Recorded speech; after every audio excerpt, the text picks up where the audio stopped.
What was at stake for the kids camp? Glory, mainly. My kids was getting dropped off with onesies and pajamas. Their kids was getting dropped off by their wives.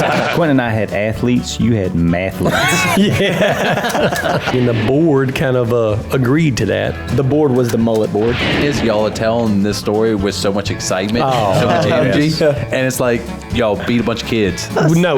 We stomped a bunch of kids. Scared money don't make money. Oh, man. Here we go again. What is that terrible smell? That's an awful way to open up another Checkers or Wreckers, where tonight we're going to be talking about this crazy week that we just spent in New Mexico at Cowboy Cerrone's house for the second annual, COVID's shut down the true second. That's year. right. That's right. Kids Camp. BMF Kids Camp. D, you caught up on sleep yet? No, I've tried. It's going to take more than a couple of days to catch up on all the sleep that we lost. Brother, them little kids will run you ragged. Quinn, you said you went to sleep at 8 o'clock last night? Yeah, the first night I got back, I couldn't go to sleep. I don't know what the deal was. Yeah, and then last night, I was home by like 6 and cooked and like in bed listening to a podcast by 7 and then out by 8. But tonight, making his first appearance in the podcast, one of our boys.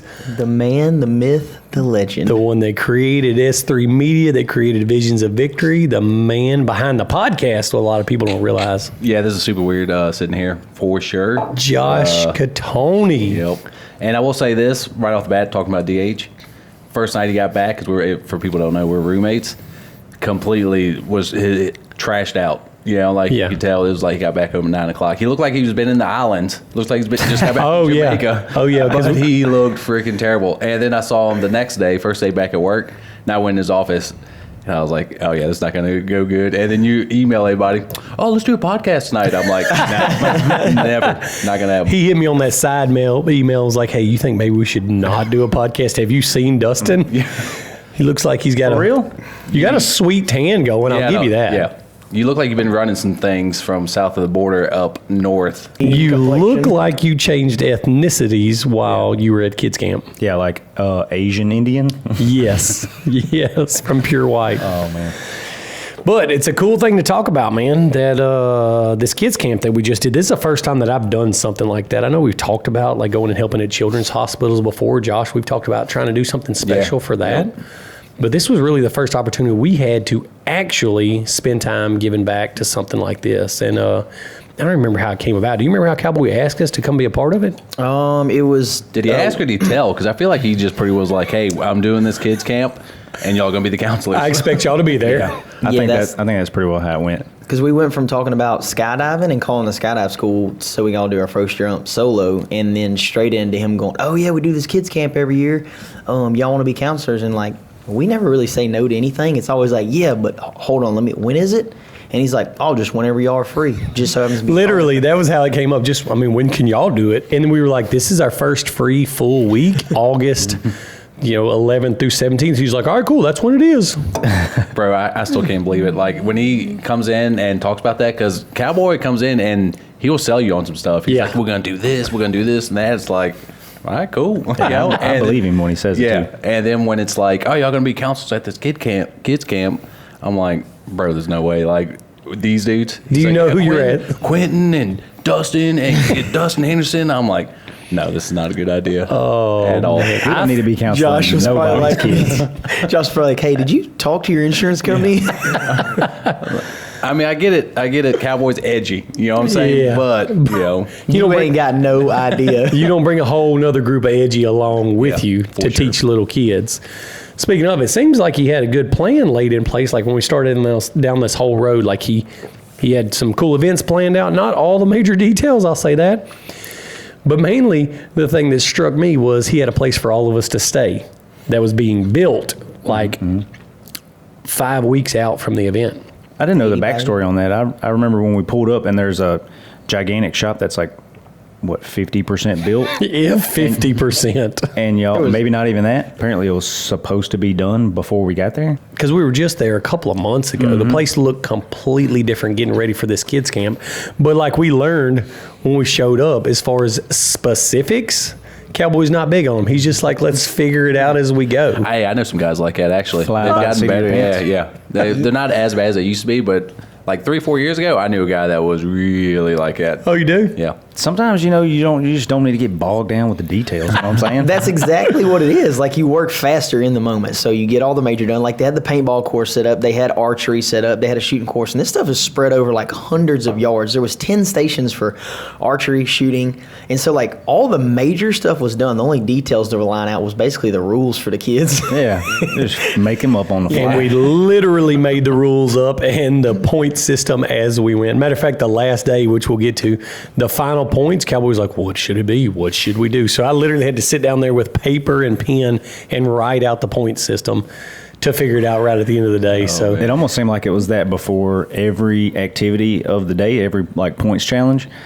there would be some sort, like they would explain the rules and then they would be open up for discussion. Yes. You know what I'm saying? Yes. we would go to a board meeting, if you will. Some rules would get changed, some will get made up. Dude, that sounds like that race we went to. I'm not gonna say the name of it, but it was cold, and in the drivers' meeting, that's how it was. It's like, all right, here's all the rules.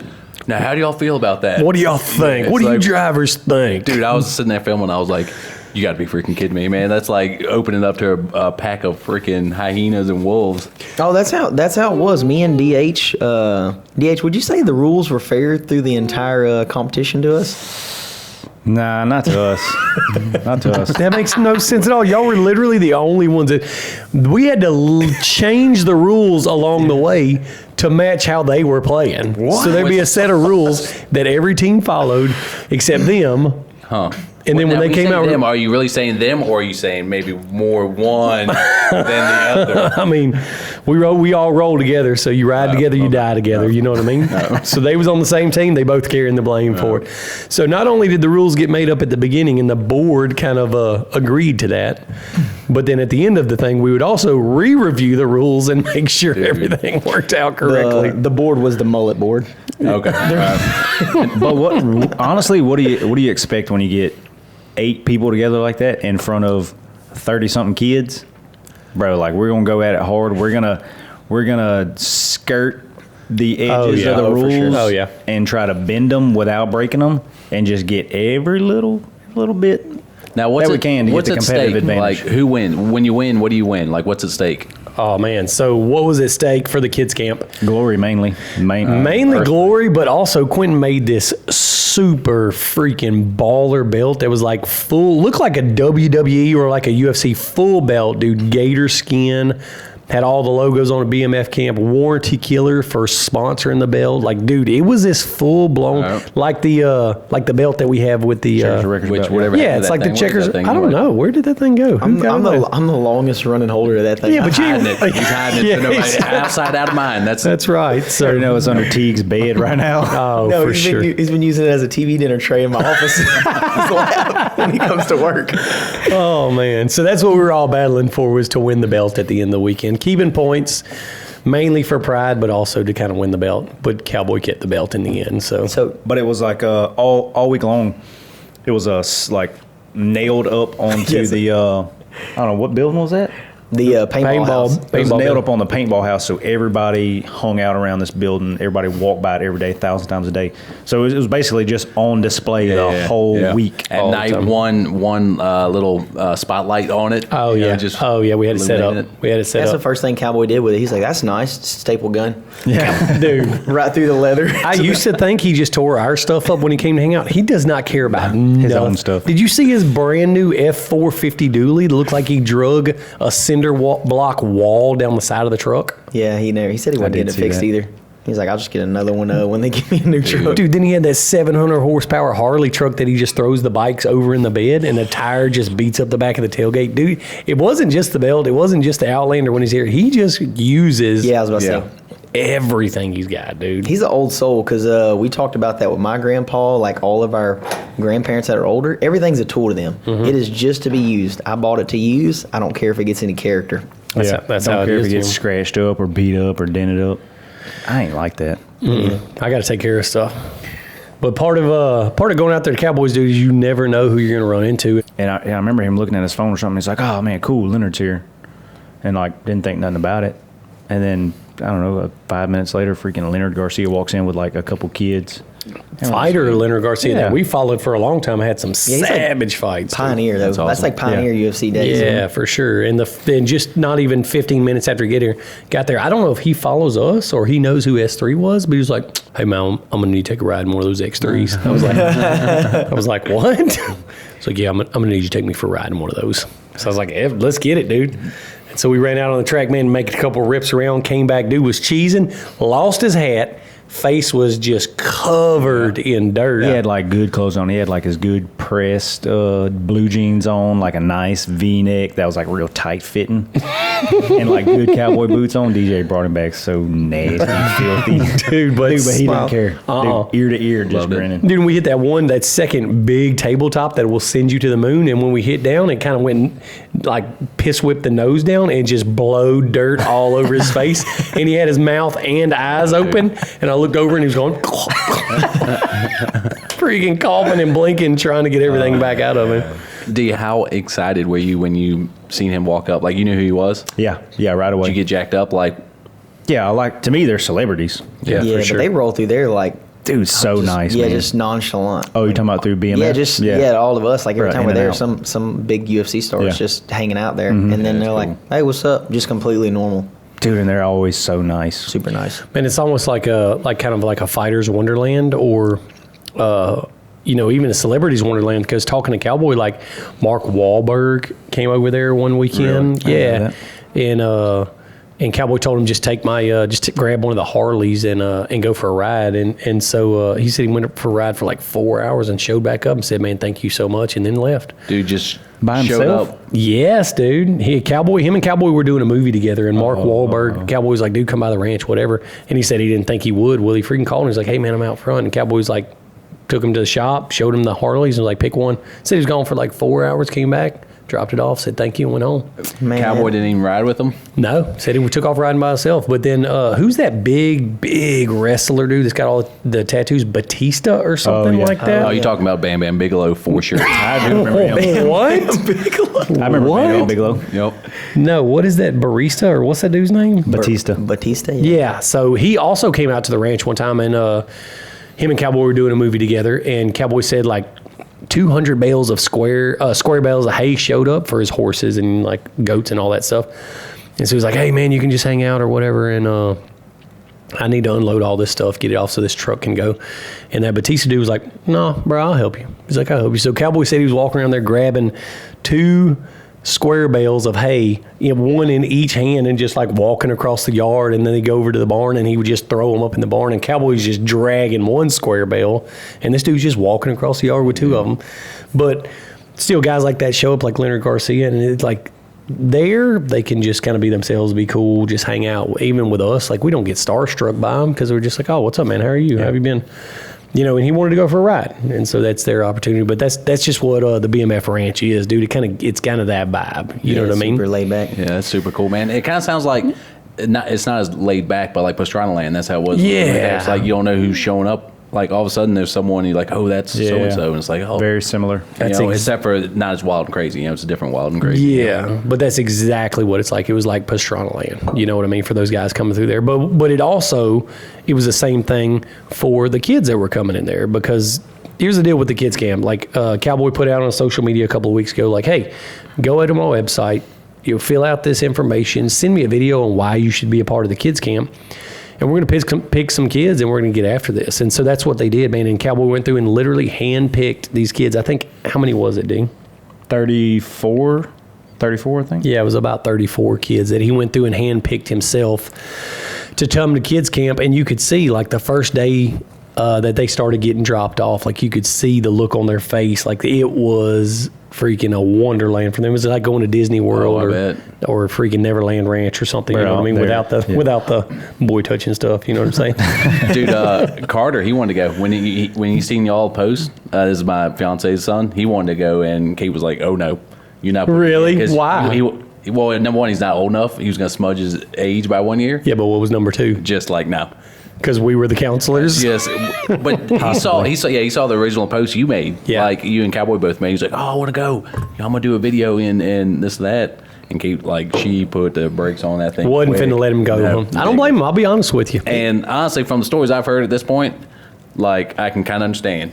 No, you can't. Nah. From Because the pictures I received to relay to Chris Mashburn, the post and everything, I'm just like, Had to weed through some of them. oh, yeah. we can't control 35 kids all the time. No. That's the point of camp. They're going to learn some do's and don'ts. They may get hurt. They might go to the hospital. They may get sent back home. Their parents may have to buy something. That's all part of it. They might get talked down to a little bit. But they definitely ain't gonna get told no. They definitely did not get told no. They could do whatever they wanted.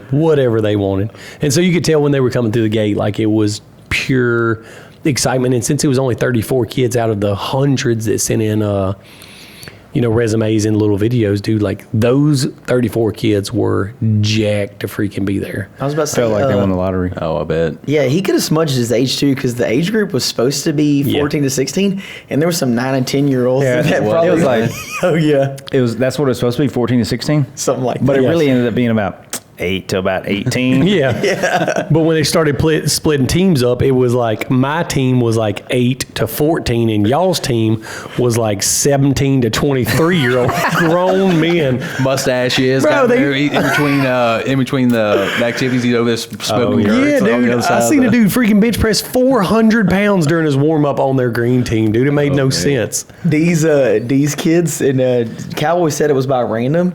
These kids are getting dropped off with medicine specific lunch and diet stuff. Allergic to peanuts. And Yeah, stuff. just all kinds of stuff like that. Our parents were going, hey, they need to drink their protein shakes in the morning. No, my kids was They need getting to check in with parole officer. They got a house arrest board they need to Yeah. talk to. They're My daily. This shot at 12 o'clock every day. my kids was getting dropped off with onesies and pajamas. Their kids was getting dropped off by their wives. Yeah. True story.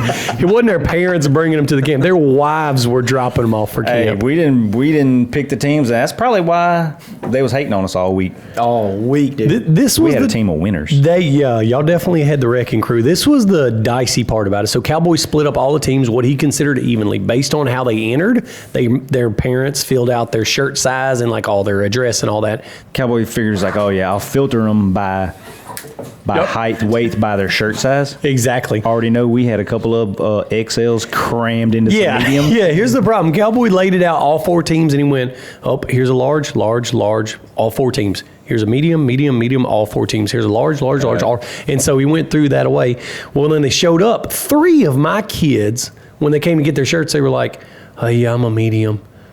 And I was like, that doesn't make sense. We have you signed up as a large. They were like, I guess my mom signed me up as a large, but I'm a medium. So there's these little bitty kids. Well, then the green team Wearing showed up. dresses. Yeah, Wearing wearing look like a moo on them. yeah, that's what my team was. Little kids wearing freaking grandma moo-moos running around.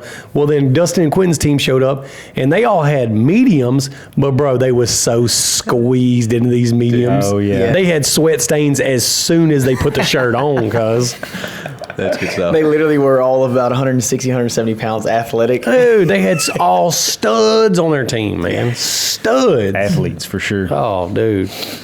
So that would Sometimes, hey, you know what they say? Sometimes it be like that. Yeah, I've heard that. So one of the little kids got dropped off where their parents ended up lingering for 2 days, dude. They dropped off For real?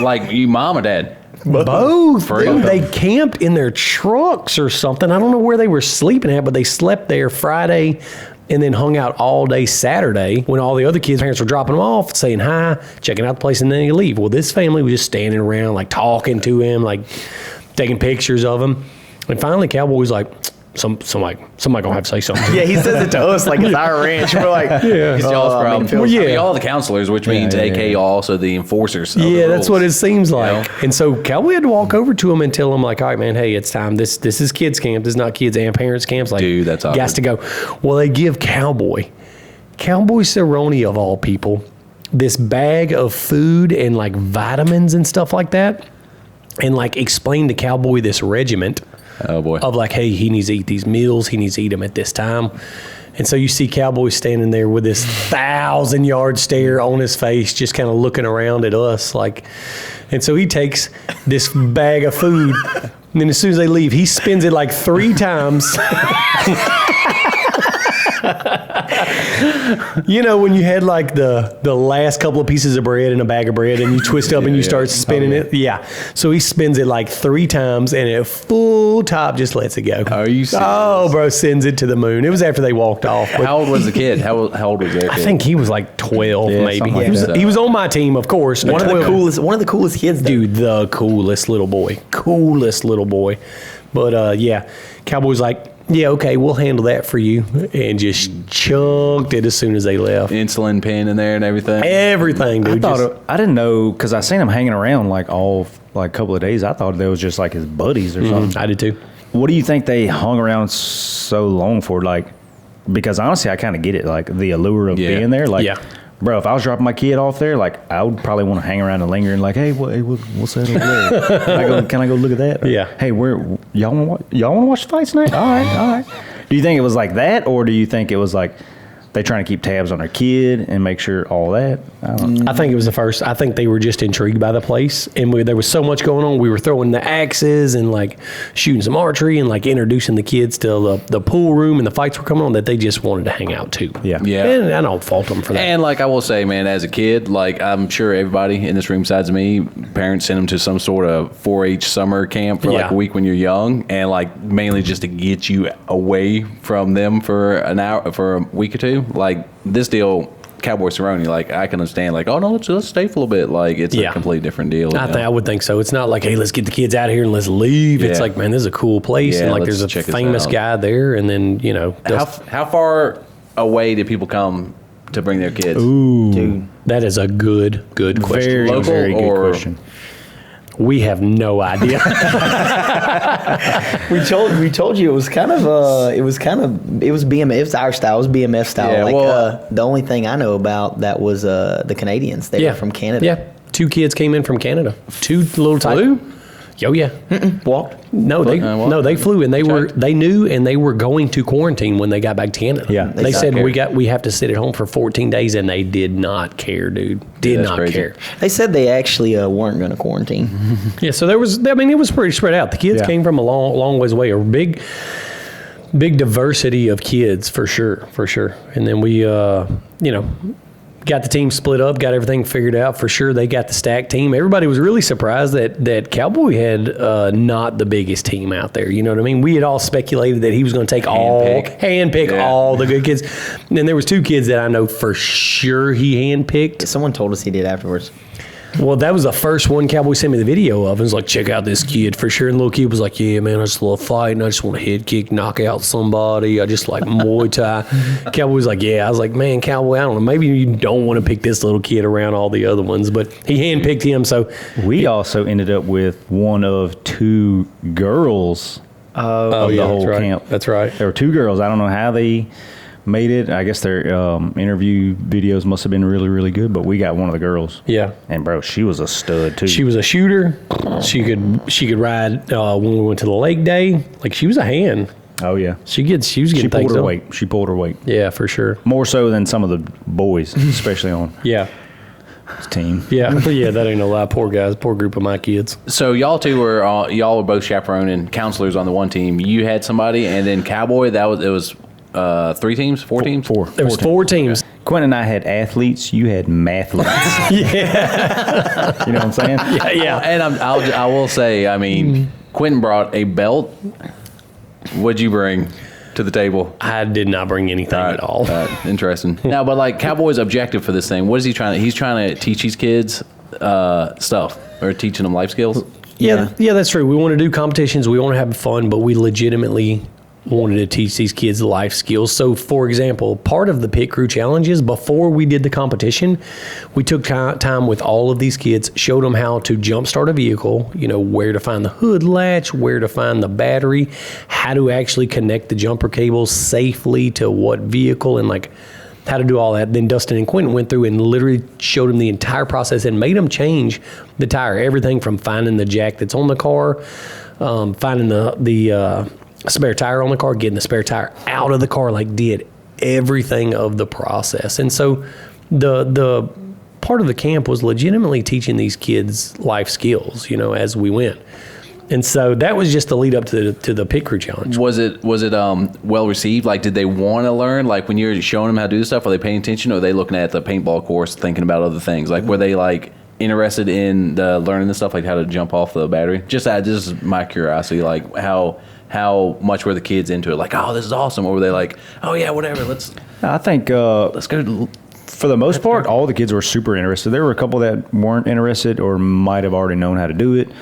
But we only had to reel in like a couple of them. But for the most part, like they were super eager to get in there and help and find, like, because like DJ said, like we didn't do it for them. Like we said, hey, y'all go locate where the tools are. This might be where they are. Or go find the spare. And bro, like, Well, what was funny about the van was, and getting to that, it was literally the worst example for teaching them how to find the battery, jump it off, and change the tire, because we didn't even know. It was like most normal vehicles, batteries under the hood, jacks under the seats. Dude, that's funny. So we were like, oh, we're going to be learning with you guys. So all of them were like, like, oh, well, they don't know. I'm going to try to find it too. So that's what was funny about the van and teaching them that life skill, because we had no idea about the van. D can give you the rundown on the battery. Dude, it was honestly kind of like the rules thing that we just kind of figured it out as we go. So we popped the hood, and naturally the battery's usually under the hood.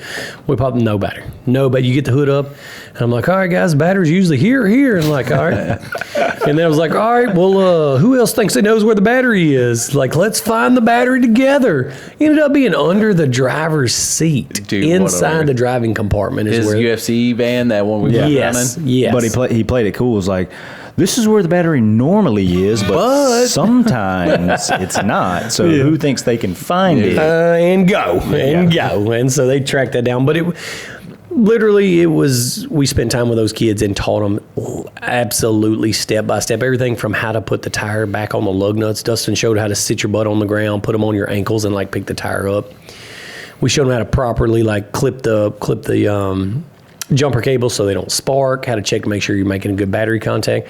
But it was if their mom ever broke down, or if their girl ever broke down, or if anything happened to them, they could take care of themselves. It literally was us taking time to try to teach these kids stuff like that. And then obviously we turn it into the fun, and we do the pit crew challenge. You know what I mean? And we take turns with our teams, changing tires, changing air filters, getting everything going. And so pit crew challenge was the very first one that turned out a little bit dicey, if you know what I'm saying. The first competition, the first dicey competition. Yeah, green team came out on top, and that's where it got a little bit dicey. Right. So the mistake that me and Cowboy made was we only came up with a 5-second penalty per thing that was wrong. And so green team, which is Dustin and Quinton's team, beat everybody by like a minute and a half. Dude, but they had like 17 penalties, but it wasn't enough to add up to losing. Basically, it's like racing in Baja. Yep. I got something to say to that. Yeah, for sure. And I wanted to bring it up then, but I was like, nah, there's no sense in bringing this up and making a bigger discussion than it had to be because we had already won. I was getting upset, and I didn't say anything about going behind them and not giving them no penalties, because I could have given them 4 or 5 penalties. Yeah. Based on the same thing they gave them to us for. But we ended up even taking the penalties, still ended up winning. So I was like, you know what? It's not even worth it. I ain't going to say nothing about it. We'll just freaking take it. Whatever. This is the first event. First event. And it's already getting very first event. And the problem, what pissed me off was Jesse's demeanor. Jesse's demeanor was they knew we smoked everybody so bad on the pit crew challenge. Like, as it was going on, his demeanor was looking up at us. Yep, that one's loose. Like, no, he's not. He already had in his mind, you could tell, like, oh, they're about to rack up penalties. All these are going to be loose. And he's right. Jesse's 250 pounds and, 20-inch friggin' biceps, and he's cranking on it. And on the video they released today of the second day of the Kids Challenge, it's you checking lug nuts and you checking lug nuts. And y'all never left your knees, and you were like, yeah, that's tight. That's tight. Yeah. Y'all were straining on it. So we had one legit penalty, which I will say, but the lesson for these 14-year-old boys is don't do it all the way. Just do it to where you can win. Do the math. Do the math. They said you had the mathletes. It sounds like they also had the athletes and the mathletes. Yeah. They figured it out pretty quick. They were smart and fast. Yep. Ain't nothing we ain't done in the S3 pit stop at some of the desert races. I mean, it goes back to what I already prefaced. Like, hey, we're skirting the outsides of what's legal and we're skirting that gray area. You know what I'm saying? Like, I think what DJ was trying to say was if they would have known, like, we would exploit that little loophole, that would have been a 30-second penalty or something. You know what I mean? Yeah. But hey, Needless to say, next year at Kids Camp, the penalties are going to be quite a bit larger. Yeah, I can see that. And have some real judges, and like there's going to be a real board involved. Yeah, because it's like what you said at Baja. Like you can skip 2 VCPs, but if you save yourself 45 minutes, it was worth the skip. Exactly. You know what I mean? When it's only a 15-minute penalty and you can save 45, you come out freaking. I mean, how far ahead? 15 minutes ahead? yeah, something like that. Yeah. So that's how that went. But the winner of the Pit Crew Challenge is the green team. They took it right off the jump. They get on the board, top of the board. after the Pit Crew Challenge, how peed off were you? I wasn't. How about Cowboy? I don't think anybody. I don't think so. That was really the all right. That was the At open. this point, that was at the this open point. of the week. All right. So like nobody's really mad. They're Oh, like, so all right, good first fun. game, Yeah, first game, yeah. we're good. We're good. But we got to take the kids for rips in the X3s after that. Like that was a part of winning the Pit Crew Challenge. Is the winning teams got to go rip around in the X3s, got to ride in the 4-seater, and like me and Quinton got an opportunity to coach them, and then Dustin and Brooke took them for rips around the track while we took them on the inside track with the big jumps. Well, then Quinton decides to start letting some kids drive his car. Did you really? Full power. Oh, yeah. Dude, I was gonna say right off the bat, those young kids, their minds had to have been blown. Oh, that dude, must because have been we were insane. bombing those big doubles in like that rhythm section. You've been on Cowboy Track. Yeah, There's it's like sweet. big gnarly berms, and then like that rhythm section, and then that step up, and those 2 nasty freaking gaps that you can just air it out over. Bro, and these kids see Quentin's freaking car. This is like the best looking one. Looks like a monster truck. No learner key. Sport mode. It didn't even dawn on me. Full power. Stage 6. Yeah, I Full did. power. yeah, exactly. Yeah. And some of these kids didn't even know what they were. Like they were asking questions Right. about them, like they were looking at spaceships. Yeah. It was real naive of me because like I don't know, our team seemed old enough, so I'm just thinking like from 7, 8 years old we were driving go-karts, and if there was a standard truck at our deer camp, you know, we knew how to drive. Yeah. You know, I'm telling you, like my drug dealer he's trustworthy. He wouldn't rob me. No, he's just taking care of me. I know him. He takes Bro, care of me. I learned this right away because I was not naive about it. I said, when they got in the car with me, I said, all right, do you know which one is the gas pedal?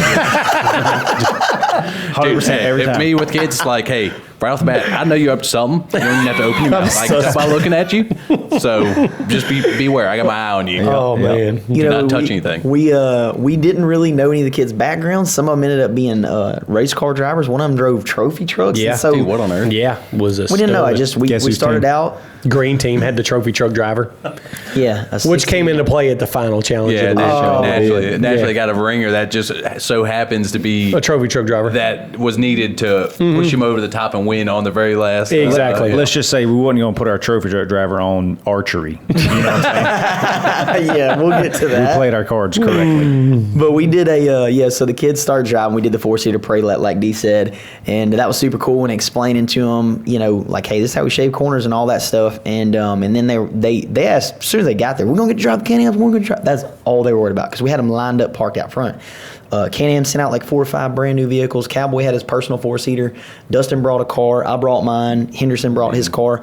And then, we got done with the parade lap and all that. And we started we took them for a lap in our car and then let them drive. And, No, we didn't let him drive. oh, you didn't never let them drive? Heck no. I'm like- Quinton let him drive his car. I was like, all right, cool. I mean, they can. Well, I thought that's what I'd heard we were doing. And then Dude, later I've on, seen grown men like jumping them things and getting themselves in a bind in like 2 seconds. Oh, yeah. and then I realized Dee wouldn't let people drive the car he brought afterwards because I was like, bro, he's hot lapping kids. Like, we're still not done. Well, all my kids did really good. There wasn't many sketchy times. I learned in my car which ones were drivers because they get in it. And Cowboy was like, hey, we're going to let them run only the outside track, which honestly is just as dangerous as the inside track with jumps because it's literally 90 mile an hour straight, 90 turn, 90 mile an hour straight, 90 turn. And there were some tricky corners that tightened and had double berms and stuff like that. So a couple of them I could tell when they were nervous. I'm like, look, just drive what you're comfortable with. If anything happens, I'll grab the wheel, pull the key, and shut it down, or tell you to slow down. I was like, I don't know your driving skills, so don't be offended if I tell you to slow down. Every kid just about enters the corners And I'm like, man, they're coming in like as quick as I would. I'm like, hey, man, start slowing down for this corner because you don't know if they're going to rail the berm and do good or it's going to go bad way quicker and I can stop it. So everything went smooth until I got one kid in the car and there was this muddy spot on the track. And I was like, hey, dodge the mud, cut this. What made your corner more than 90? And there was a berm for you to jump over to get back on the track. So we're ripping. I'm like, he'll be good. He runs the car up to like 80, 90 miles an hour on the straight. How old is this kid? How old is he? 16. Yeah, 15, he was a green team? Yeah, he was on the green team. I thought he was on the... He's old enough. Yeah, so I let him. I'm like, all right, cool, it's straight. You can see their hands. They got a good grip on the wheel. So they run up 80, 90 miles an hour. He already had a DWI. He was on the green team. He already had one DWI. I get it. So I told him to shave that corner and slow down, jump the berm, and take a left. Well, he was so new to driving that, and this is what's crazy, being naive, was he goes to the berm, skips over, he turns the wheel, and the car doesn't respond immediately because it's kind of skipping the front wheels. Well, he lets go of the wheel, and that's when I'm like, what is he doing? And grabs another bike. Gets a second grab. Yeah. But, bro, he did like the arm wrap, right? Second grab was like here, and so the first turn was clip, here, car doesn't respond. Immediately Resets, farther grip. Dude, full lock. how fast is he going? We're probably doing 15, 20. Okay. And so full grip goes, and the turbo cars, you press the pedal and it's kind of delayed. We know that. We anticipate that. He didn't. He's giving more and more pedal unbeknownst to me and second grip. So the wheels are almost full lock, and then the car spools up. What? And we go completely sideways. I grab the steering wheel, snatch it, you rip the key out, and I was like, you cannot do that. I said, you on this track, when we drove, you never saw me take my hands off the wheel. Like, you can flick the car, it will make all the turns like this. And you could just see the fear in his eyes. Oh, and I was like, have you ever, this is the point I asked him, like, have you ever driven before? Just a Ford Bronco and go-karts. And I'm like, oh, man. Okay. I knew you could handle it. I knew I could look at him, he could handle it. Did he start the story with that? Yep. He was good. Well, He'd been driving, he'd been good. I should have known right off the bat.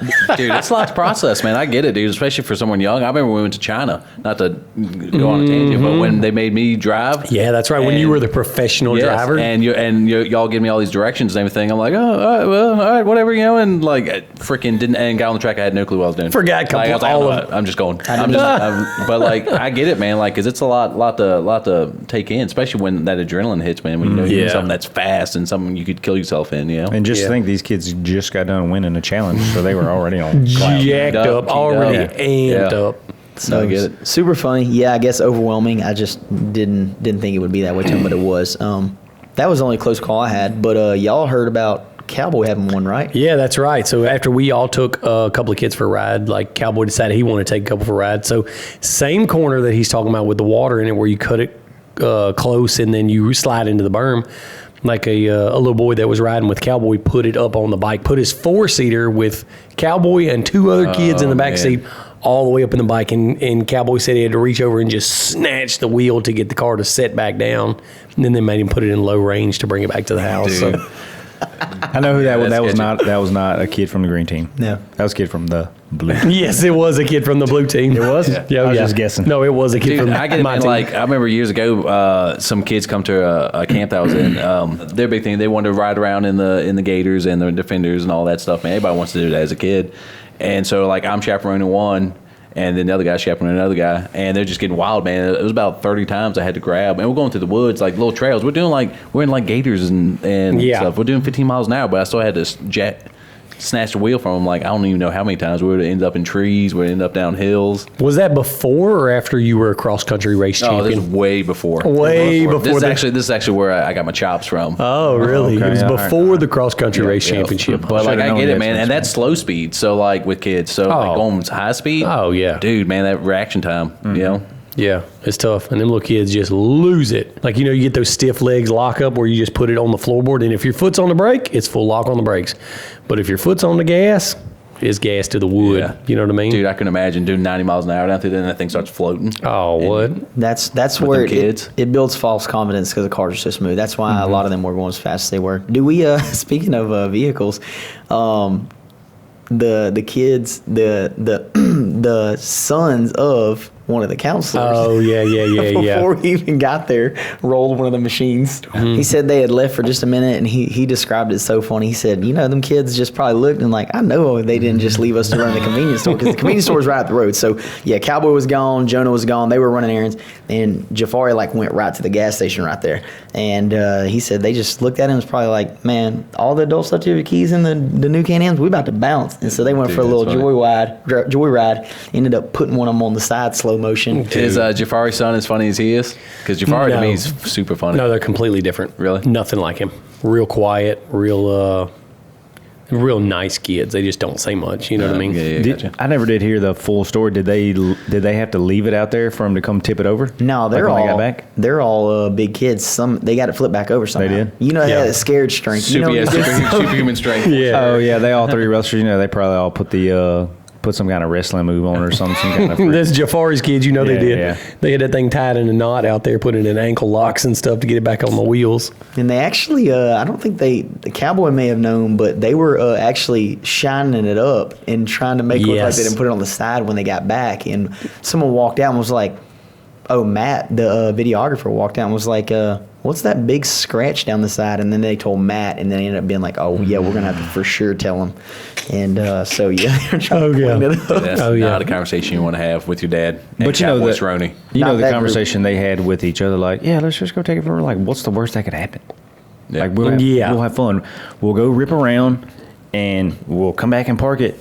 And nobody will even know. Bro, dude. And it will just be a blast. Yeah, dude, that's the thing. Even grown men, same thing. They think they're indestructible when they get in them. It's like, this is easy. I'll jump in and freaking go for it. I'm sure as a kid it's multiplied by 10. Well, let's hit it. Let's jump it over the moon over there real quick. No, I can tell you what exactly happened. They all took turns taking a ride, and then one of them said, let me take one more ride. Yep. Oh, yeah, that one more. Let me drive back. Yep. Let me take one more lap around the track. That makes sense. Dunzo. Yep. Dunzo. So this was just day one that all that craziness happened, right? And so going into the next day, pretty normal day. Like the kids are starting to get in the groove. Like we had the gun lesson where Quinton and Jonah and I think Cowboy took time to teach them gun safety and like where to hold your gun and like how to control it and how not to muzzle sweep people and all of that stuff. So we spent most of the day doing that after they did their training in the mornings, which they trained every morning, either wrestling or jiu-jitsu. They trained every morning. Like early? They get it like 6 o'clock, or is it? We got up at 6 o'clock. They fed the animals.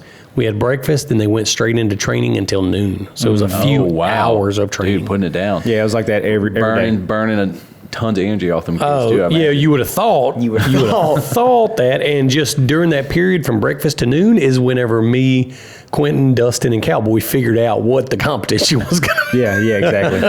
that was the board meeting? Yeah, that's when the board meeting started, was during training. Okay. You thought they was burning some energy all day getting up there until you seen them still up at 12:30, 1 o'clock in the morning. Are you serious? Oh, dude, yeah. every day. And then getting up at 6 to help feed the horses and goats and stuff like that. So we went into the shooting day where they took time and trained them and like proper use of a gun and how to check everything and how to actually handle it. That's like, to me, out of all that stuff, that would be one of the more scary things to do with a bunch of kids that you don't know. Correct. So I could see that, like, when he said he was doing that, I was like, oh, dang, all right. The whole thing with the driving thing and the rifle was told him right off the bat, like, hey, the first muzzle sweep, the first rule broke driving or gun, you're out for the rest of the day. So they took that super serious. Yeah. I think it was probably the two funnest things that they talked about they wanted to do. So for sure, I bet, none of them messed up anything there intentionally. Didn't have a single incident all day. Just ultimate respect, man. That's the whole big thing with kids. Is like you got to teach them that respect for that firearm. It's a big deal. We really handled it seriously with them to where they knew like there was no fooling around with us. Yeah, y'all weren't jacking around. That was the most deadly thing we were going to do all week, and deadly in the aspect of like something could potentially happen. Yeah. You know what I mean? Yeah, for sure. To where it was like, hey, we will call your parents immediately if you don't listen. They will come pick you up, and you will not be here for the rest of the camp. So we took it really serious with these kids. For sure. That's good, man. That's cool. Taught them proper safety, how to shoot, everything, how to aim, and then we went into the gun challenge. And so the gun challenge was really cool. It was like a long walking course. There was 10 stations, and towards the end, there's 2 stations that were a team station. Cowboy explained it really clearly. So the way it worked is every station had a target on it, or 2. So you get 3 bullets at each target. If there's 1 target, you only get 3 shots. If there's 2 targets, you get 6 total shots. Your first shot is worth more. It's worth 3 points, and it digresses from there. So 3 points for your first shot, 2 points for your second shot, 1 for the last.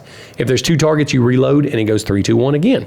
We went through the shooting station. I felt like my little kids did pretty good. Cowboy's like, yeah, man, mine shot pretty good. Dustin and Quinton, of course, they were out there just Conor McGregor and around the whole freaking BMF ranch. Just we had that momentum. We had that momentum from the pit crew challenge. And so we got up there and we started adding the points up. And like I got my points together, and I was like, oh man, like 220 or 226 or something like that. And then Jafari's kids were like 223, so like we were really close. Both respectable scores, like y'all did about average. This is about where we need to be. Yeah, and Cowboy's like, bro, my guys shot real good. They shot like a 267, and so we're like, dang. Well, then freaking Quinton and Dustin just start cracking up laughing all of a sudden, cracking up laughing. And so me and Cowboy were like, what is so funny? He's like, bro, that's all y'all shot. We shot a 345. Which now to get 100 points ahead on something like that, like what's you get? It's the point system is 3s, 2s, and 1s. It's not like 10s, 20s, and 40s. No, not until the very end. These are very, very single, not until the very small end. numbers. Exactly. So you can't get way ahead like that. So they were just freaking running around high-fiving, hugging their kids and stuff like that. And we were just like, me and Cowboy was like, man, that doesn't make sense. Me and Cowboy sat down and was like, all right, well, let's just add it up and let's just see what the total points could be. Not saying y'all wrong or anything, but let's we're just add curious. It up. So we added up the total points on the shooting stations that didn't include the team stations, and you could only get like 82 points. Well, 3 of their kids had like 94 and above.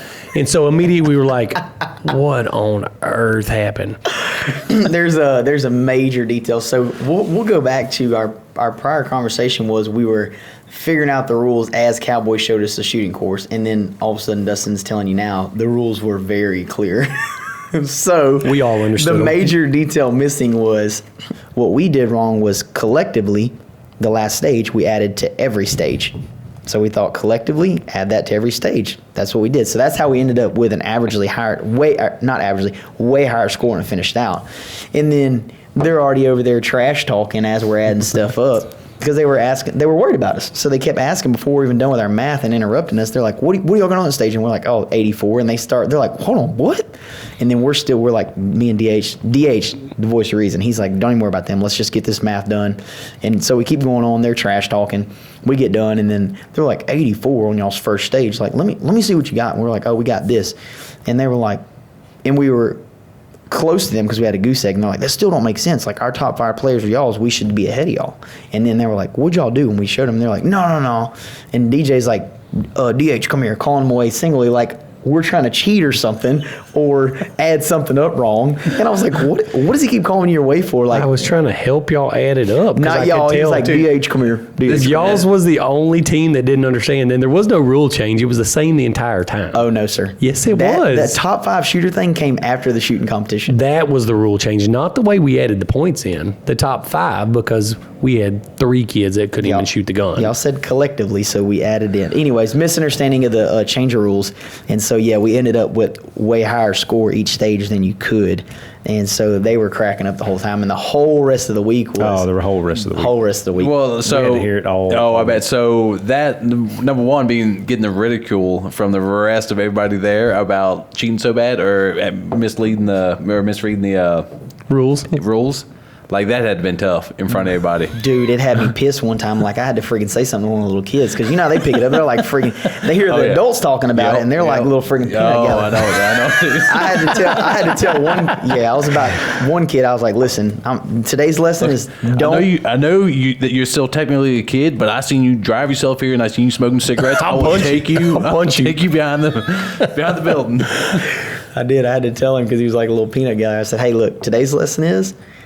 I don't want to hear that no more, and don't repeat stuff you don't see firsthand. He was just like, oh, one of y'all's kids or someone else's team? No, one of the other kids. He just came up 2 different times and was after 2 different competitions and was like, I heard y'all was cheating. But what it was Dustin and Cowboy, talking trash all the time. Yeah. Well, he thought they were serious, so he kept coming up. Well, the first time I was like, what are you talking about? And he explained it. I was like, no, this is what happened. Well, then the second time, I was like, hey, let me teach you something. I said, you don't you don't go off hearsay unless you see it or hear it yourself. And like I said it real serious, and he just kind of looked at me like, and then turned around and walked out. So but I was pissed off. Realistically, not knowing going into the kids camp that being a counselor and y'all teaching these kids life skills, Quinton legitimately just taught that kid a life skill. Yep. Real life skill along the way. This is how I knew Quinton was pissed, because he took just like how that was 15-minute breakdown. He took that same 15 minutes to tell this little 13-year-old kid on how we wasn't cheating. To explain to this kid. It was so important that he took time. And then the second time he asked, that's when he gave him the lesson for the day. Dude, that's a freaking trip. So let me ask you guys, at this point, did anybody feel like that being camp counselors is going to start affecting y'all's friendships?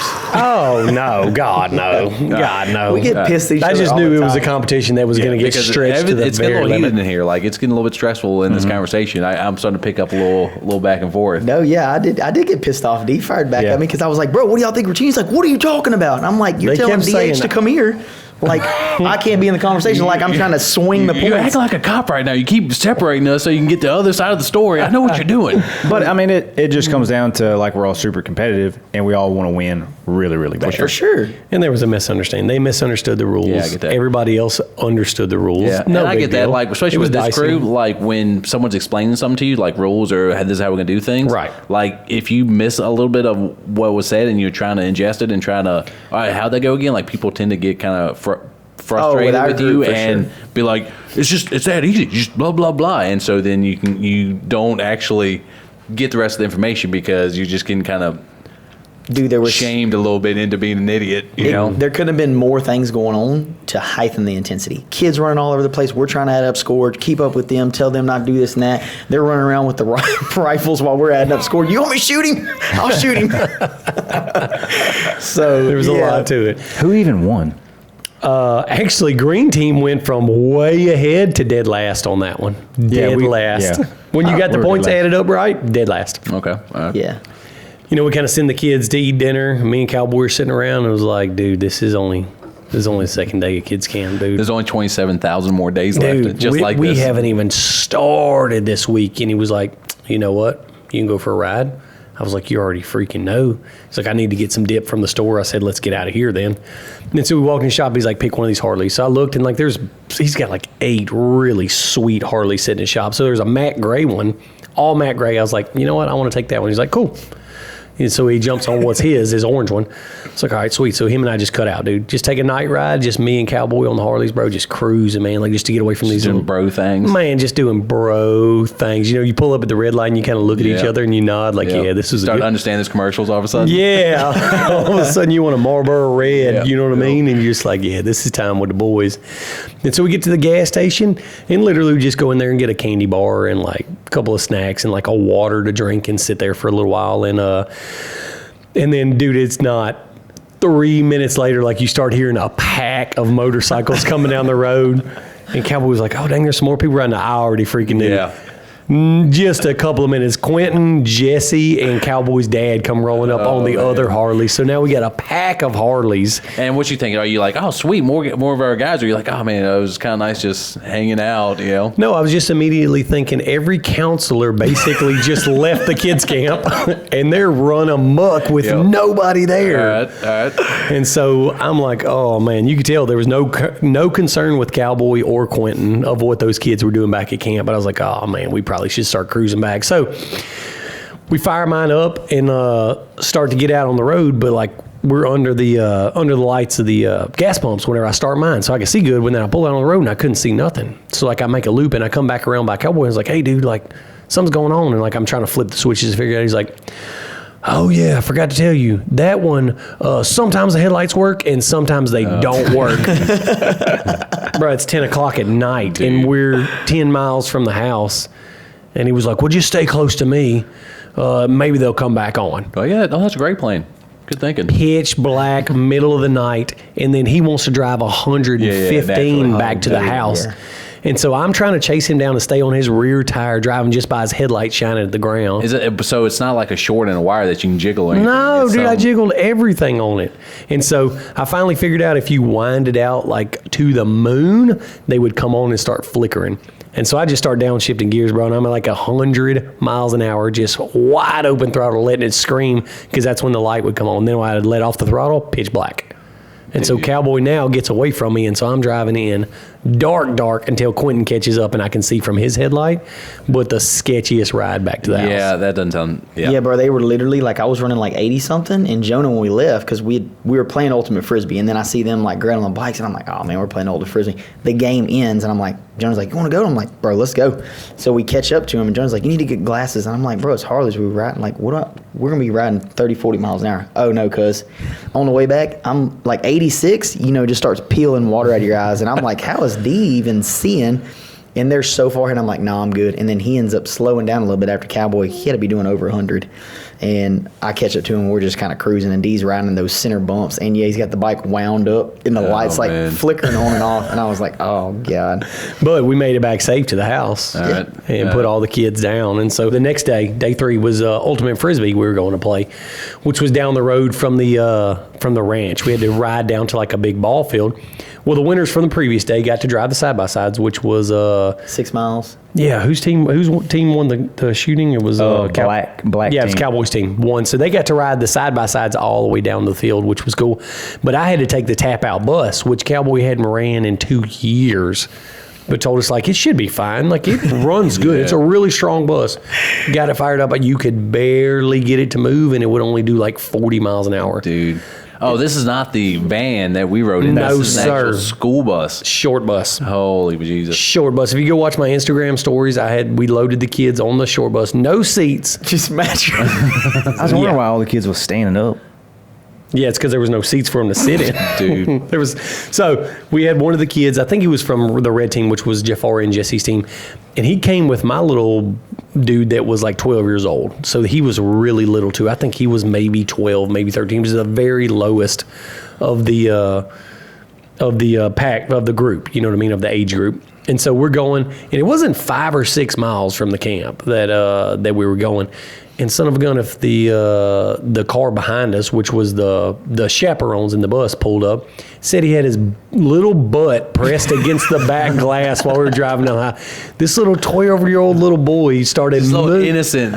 Dude, the innocent nicest kid. little boy started mooning all the cars that we were driving by. Had his butt pressed against the back glass. And I'm just like, dude, these little kids are out of control. Dude, I was dying laughing. When I found out about it, when we got there and I found out about it, I was dying laughing. Yeah. And I asked him, I was like, was that you? Was that true? You really had your butt cheeks pressed to the mirror? and of course he did like the little kid laugh, like, and he was like, Mr. Quinton told me to. Are you serious? So we were in the bus, and serious? the 2 smallest kids on his teams were best friends. They were actually got picked together somehow, and they seemed that like they had the most disciplined parents. Like they were definitely had the most strictest parents. So when they came to camp, they were just running wild.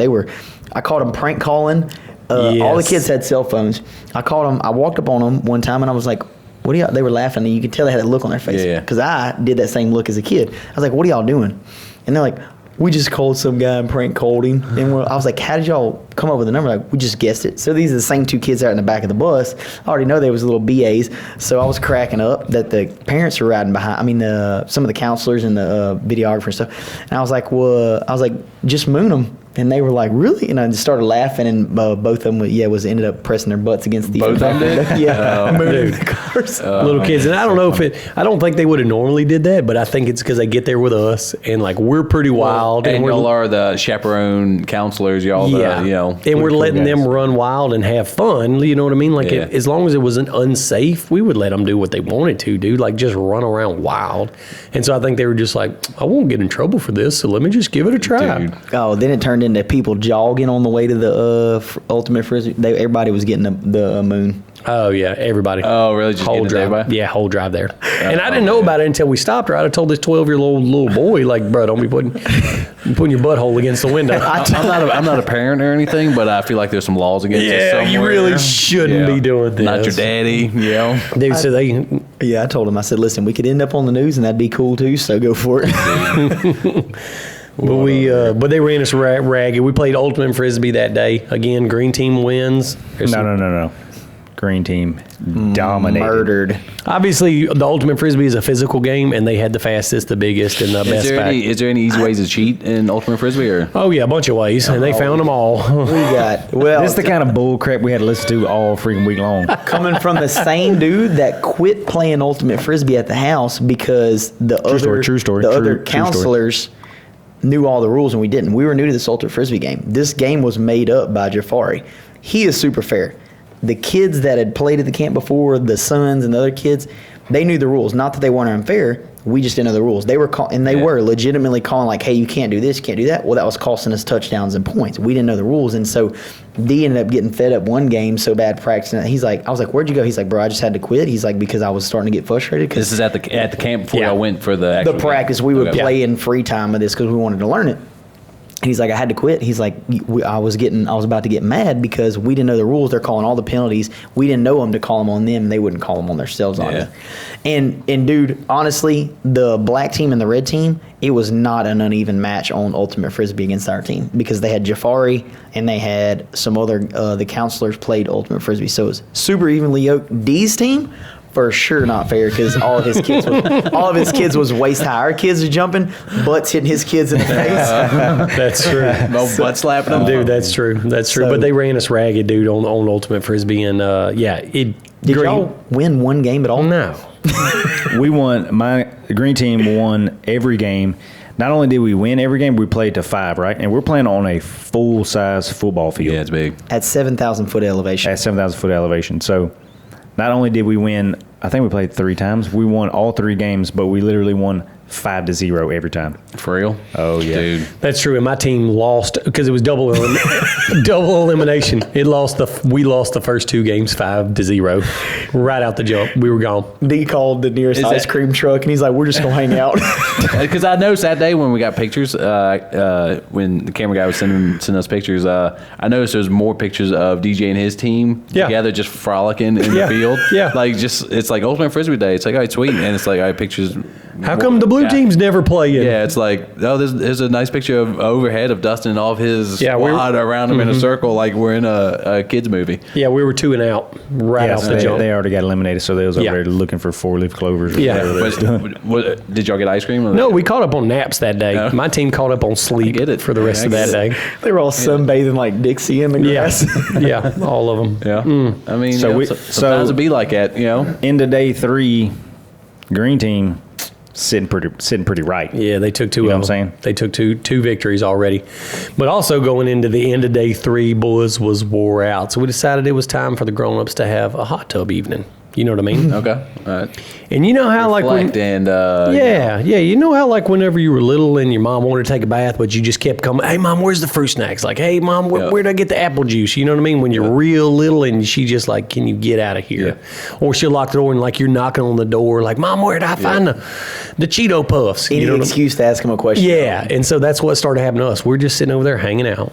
You know, we're all chilling, sitting in the hot tub, like, bro, just shooting the bull, like having a good time. And these kids started coming up. So we decided, you know what we should do? Let's tell these kids that if any team out here wants an extra 10 points, all they have to do is go catch a snipe. Oh, are you serious? Snipe hunting. Dead serious. Snipe hunting is what In we said. rattlesnake country. Oh yes, sir. And we broke it down In the for dark. them. We're like, they're going to be out there. They're going to be hiding in little holes. They're going to be around the bushes. You'll see little tracks like running from bush to bush. Those are snipe trails. If you hear what sounds like a baby rattle, go towards it. Go towards that. So we sent these kids on a snipe hunt for 10 points, and 2 of the kids on my team, bless their souls, was dead set that that's how we was going to win, is they was going to catch a pack of snipes. Really? Oh, dude. So they were over there asking us questions. It couldn't work out more perfectly because Cowboy got on board, pulled out his phone, and showed them a snipe. YouTube video. Not only showed them a snipe, but showed them a YouTube video of a step-by-step of how to catch snipe. Holy cow. And it wasn't like a hoax video. It was like this kid walking you through. You need a bag. You need a good flashlight. You need a stick. You need a call or a whistle. Like walked them through the whole thing. And so these kids were on board for it. And for a short little while, it gave us a little peace and quiet. But here was the catch. I told Cowboy, I was like, bro, you know what would be sweet is if we had like, because the kids didn't really know what a snipe looked like. I was like, you know, it'd be sweet as if we had a guinea or something like that we could, you know, pretend to catch to show the kids. He was like, my freaking neighbor's got guineas. He's got a pack of guineas over there. And so me and Quinn was like, dude, we'll throw in some money. We'll buy one of these guineas to show these kids that it's a snipe. So Cowboy calls up his neighbor and is like, hey, don't you have a pack of guineas? She was like, yeah, that we do. He's like, well, how much did you pay for them? She's like, we paid $20 for like 10 of them. Cowboy's like, how about we give you $40 for one of them? Just give us one of them. And you could tell she was kind of reluctant because she didn't know what was going on. Cowboy was pretty wild. This was his neighbors. There's no telling. No telling. So I know she thought something bad was going to happen to him. He was like, look, we just need him for a little while. In fact, can we just rent him for $40? So sure enough, she was like, yep, come get him. So we walked down the hill. She already had one caged up. The idea was like Cowboy was holding this thing and we were going to go run up to the kids and like make a big freaking deal. Like, so we run up there and we're like, hey, Cowboy got a snipe. Cowboy caught one in the paintball course. Yeah, and they over there like, nah. And I'm like, bet, come look, he got it right now. Bro, that's when you shake them up, make them make some noise. Bro, they all come running out there and see it, and bro, their little minds were blown. Dude, I bet. Exploded. I would have believed it too, because that's the first time I've ever seen a guinea. So I didn't know, that didn't look like a bird I know. So they'd be like, that's got to be a snipe. So it put these little kids on the hunt. They was dead set that Cowboy, me, Quinn, Dustin had caught a snipe that we had told them was worth 10 points. We told them was out there because they kind of lost interest after a little while and they didn't really know where to look. And then we showed up with it and fired it right back up, dude. Dude, did y'all turn that one loose and let them chase it around and try to catch it? No, me and Dee snuck it back over to the neighbor's house again a little while later. We didn't want to lose it. And so we had only rented it for $40. There's no telling what she was going to charge if we actually lost that one. All that paperwork and everything. Yeah, you don't want to go through all that. You know, we didn't get the return the keys insurance, if you know what I'm saying. So we decided to bring the guinea back. The joke was on us about that guinea, though, because we were all cracking up. Like, hey, what if they come back with a quail or a dove or something? That or snake bit. Yeah. That would be well, that too, dude. Snake bit. Or if they caught a baby dove or one of those little kill D and brought it, we would have to give the kids points. We couldn't have been like, nah, we're just playing. That ain't no snipe. Snipe ain't real. Yeah. The next day, though, Cowboy got up early, or it was late or something, and a pack of guinea ran across him on his track where we told him there would be a snipe. So they could have possibly caught a guinea. 100% they could have, because a pack, like a full pack of guineas ran across the field, wild guineas. Dude, so if those kids would have put in a little effort, they would have made liars out of us. Did they see them when they caught? No, it was later that night. Me and Cowboy and Brooke and Jonah went down to the archery course. Sure enough, like a freaking pack of them ran across the track in front of us, and we're like, I think Dustin. Like, we acknowledge it, but like that was it. Like, we're like, bro, did that really just happen? All right, let's keep going. Yeah, D ended up being archery was what day? Thursday. Yeah, getting towards the end of the week. And we didn't have to curve that competition. The Misfits, D's team, took it home by like Bro, my little podium guys. sweep. My little guys mashed out. Archery, right? I mean, it is kind of mathematical. There's some geometry involved. This course was wizardry. It was hard. It was recurve bows, all different bows. None of them had ever been tuned up. Like, it was just different bows. It was a complete gamble toss-up. How far are they shooting? Far? Anywhere from yards? 7 yards to a 60-yard shot. 60 yards with recurves? Yeah, that's pretty serious. That's with no sights. Yeah, recurves. It's all instinct. Yeah, instinct. Yeah. Instinctual. And my little guys, man, I was super freaking proud of them. But I will say it's a testament to practicing. So, like, my little team was out there doing archery more than anybody, dude. Like, they spent the whole day that they were supposed to practicing archery. And then anytime Jonah went back out there, like, my little guys would go out there and do it. And so they... Yeah. The green team was just celebrating all the W's. No practice time. Oh, man. That's a true story. So, but my little guys did do good on archery, man. They went out there and they for sure handed it out. We handedly won that competition. That's sweet, man. And so I was pumped. Obviously, it wasn't ultimate Frisbee. It wasn't basketball. It wasn't like the big physical competitions. But my little guys, man, they practiced and they focused and they did. Dude, and really archery, good. Man, is tough, dude. Like, especially with the recurve, it is tough. You know, so that's awesome. But what surprised me is that day we went back to back with competitions, and the second competition of the day was paintball. Which you would think these little fast runners, these little track stars that the green team had, they was going to go through and wreck again. But son of a gun, if my little guys didn't freaking hide out, camped, What is it called when you Let's stay be back? honest, they seemed like campers anyway, though. Yeah, I already knew they was going to be kind of campers. You know what I mean? They held their position, if you know what I'm saying. It came down to the finals. Like, they won a game and we won a game, and it was single elimination. So green team versus blue team in the finals. I'm gonna call D's team lucky because the funny thing about paintball was we staged up and there was all the coaches were always like, hey, you can't do this, you can't do that to the other coach. So it was fair the whole game, and like the rules were getting kind of made up as we go, right? So D's team did win the first one, and then mine and his team match up or something like that. And I was like, hey, I saw you kind of coaching your team. Like, what's the rules? What we're doing? D's like, oh, I'm telling them where they're at, where to move. No, and I was like, I didn't. No, I did not, dude. No, because me, you, and Rodrigo talked about it, and I said, you can give them some direction, you can tell them where to move. The only thing we're not doing is tell them where the other kids are. I was like, I'm not going to go that far with it. So I was like, I'm just going to tell them to keep pressure on them to stay moving. So I'm running all over the course. I'm like, stay moving, move up, move here. And D's on this side of the course, and I end up in front of the whole gallery. Everybody's wearing paintball masks at the saloon so they can see me coaching. I get called out for cheating because I'm coaching my team. And I had to explain to everybody, like, me and D talked. This is how we said we could coach our team. And they're like, oh, okay, that just seems like a little much. Because I'm like, get up here, move up to this bunker, run, and pushing our team. Flank 'em. Yeah. But the funny thing is we all brought our personal gear. So, and Cowboy had a ton of nice gear, but the winning teams got to pick first always. So, bro, but all our kids pick all the cool masks, and we're playing in the dark. All of them have the cool tinted mask. And I think that's why D's team won paintball, because it was literally a toss-up. Like, I see gun barrels shooting in the sky. They're shooting over to the saloon. People sitting down in the saloon. All of them got the coolest tinted mask on, and we were literally paying it. And I'm like, I can't even see. I'm like, just move up. And so paintball came up to like just a game of sheer luck. All the refs, we were refs. All of us got shot point blank or in the. So, it was. really? It was. I got bruises right now. Yeah, Dude. I'm the same way. I've still got whelps right now from the kids shooting me while I was trying to ref it. Paintball was hilarious.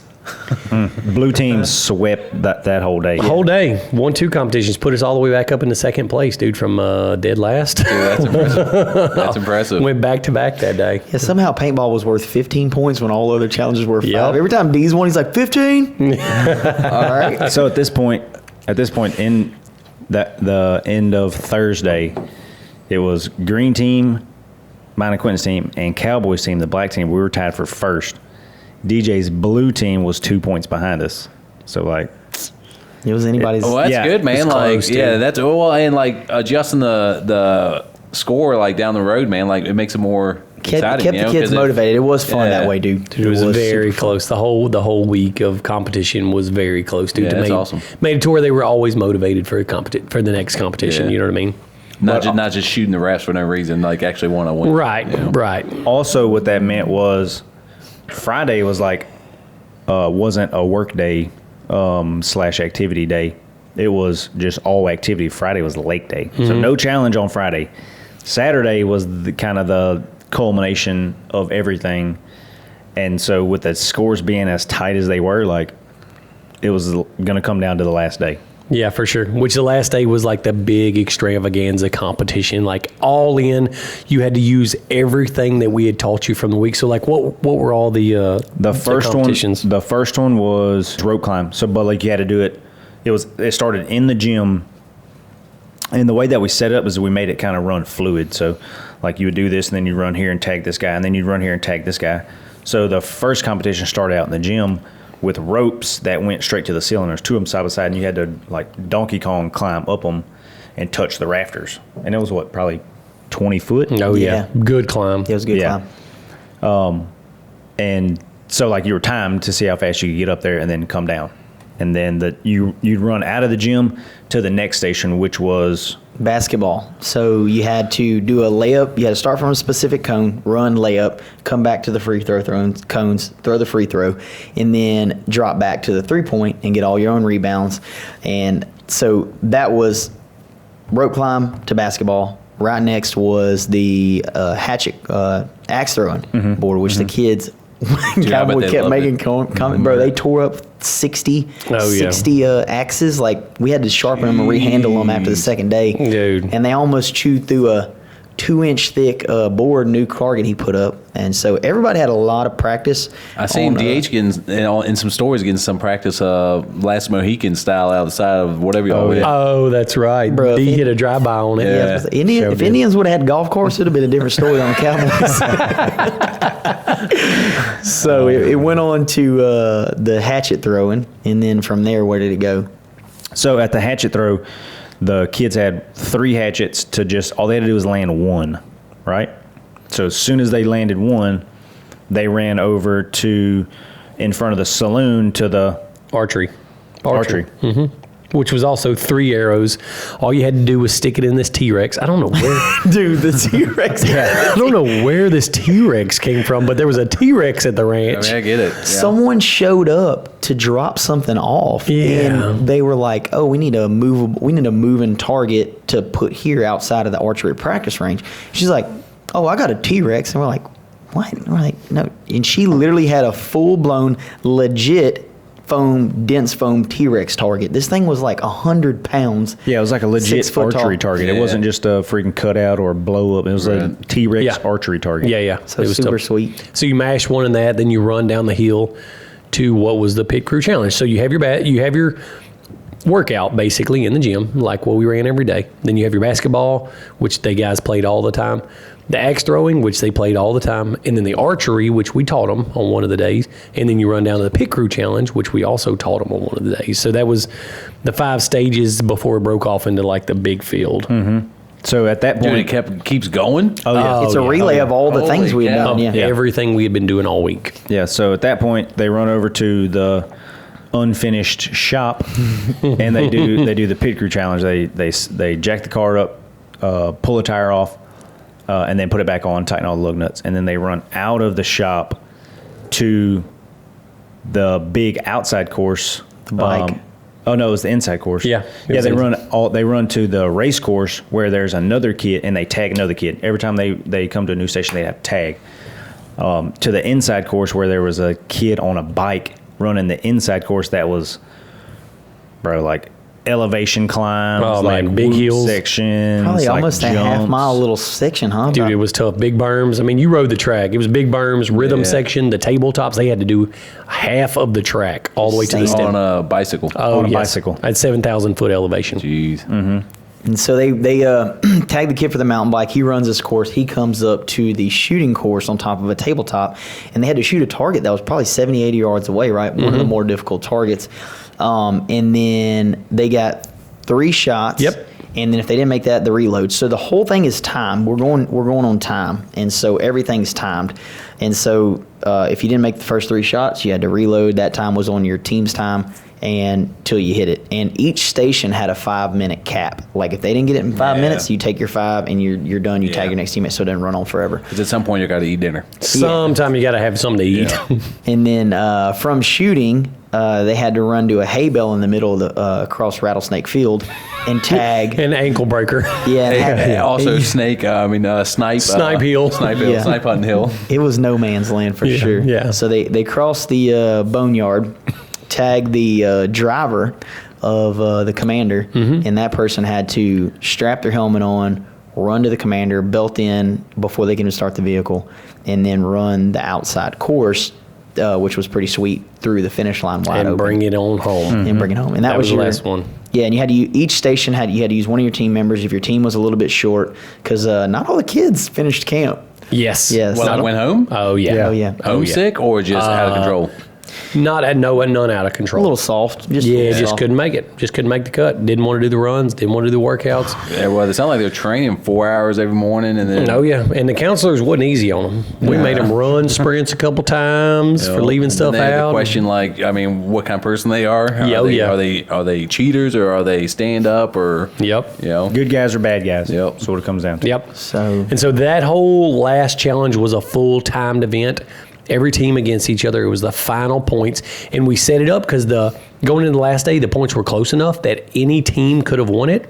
So even the team in the last place, if the top 2 teams had got 3rd and 4th place, that team would have won it. Right. So anybody could have won it, depending on how it shook out. And so we let them all run it. We let all the kids start one team at a time, timing it, running the whole thing. How long? What average? How long did it take one team to do it? One team 12 to took 15 minutes. Yeah. That's not long at all. No, Dude, that's not dude. too But bad. they were moving. No, well, one of the teams took 17 minutes. Which team was that? Oh man. You remember how we were talking about there was 5-minute time limits on some of the activities? Yeah, yeah. Would you? Is this what karma comes in play, or? Oh no, definitely not. Definitely not. The good guys lost. So yeah. Oh, so I got It so was- it's it was- backwards. I got it backwards in. You couldn't change the rules too much on this one, but I will say, every team had major mistakes at one station, like where you think they wouldn't. Like, our team was stacked. We had a fast climber. We had Keno, which plays basketball all the time, just straight hooper. We had one kid that practiced throwing the hatchet like all week. The only toss up for us, well, the archery wasn't really toss up. One of the kids shot good bow for us, and so pretty well, he just listed everything. The Yeah. kids were good at all. the pit crew challenge was sort of a toss up for us. That was our only weak link, I would say, if anything. Somebody didn't fit it. The biking, the kid was a pro mountain biker.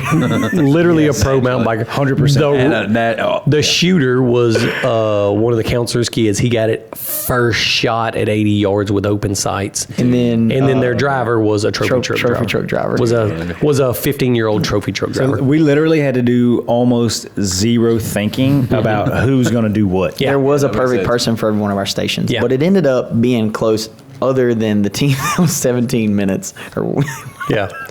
There was a team that capped out their 5 minutes on a couple of stations. So, Whose team was that? It's if you mix the color green and yellow together, you know what I'm saying?